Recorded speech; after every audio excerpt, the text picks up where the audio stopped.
La torture est un crime conformément à la loi internationale. La torture ne peut être justifiée quelles que soient les circonstances. C'était un message du secrétaire général Ban Ki-moon qui a devancé la journée du 26 juin, jour international de soutien des victimes de la torture aux Nations Unies. L'un des nombreux événements mondiaux à l'occasion de cette journée a eu lieu à Auckland, en Nouvelle-Zélande. Là, les victimes qui ont subi la torture en Chine ont parlé de leur expérience. Ils remplissent les toilettes entièrement d'eau. Ils plongent votre tête dedans et juste avant d'être à bout de souffle, ils vous redressent et vous rouent de coups. Ils remettent ensuite votre tête dans les toilettes et tout ça à maintes reprises. Tom Yon, qui vient de la province de Guangdong en Chine, il pratique le Falun Gong, une pratique spirituelle que le régime communiste chinois persécute depuis 1999. Les autorités de Guangzhou ont essayé de le forcer à abandonner sa croyance, alors ils l'ont torturé dans un centre de rééducation pendant 18 mois.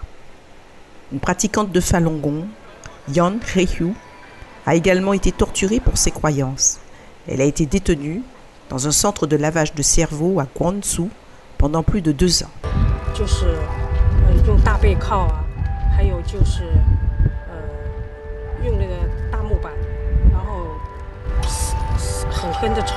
Tous les deux, Yan et Yan, ont finalement été secourus et ont quitté la Chine.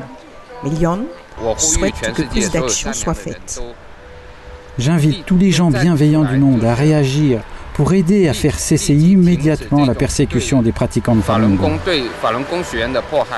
Selon le Centre d'information du Falun Dafa, depuis 1999, au moins 3300 pratiquants de Falun Gong sont morts de diverses formes de persécution. Les formes courantes de torture visant à forcer les adhérents à renoncer à la pratique comprennent des coups, des chocs de matraque électrique et l'alimentation forcée. La journée internationale de soutien aux victimes de la torture a été proposée par l'Assemblée générale des Nations unies en 1997. Elle reconnaît que la torture et toutes les formes de traitement inhumain ou dégradant sont universellement illégales.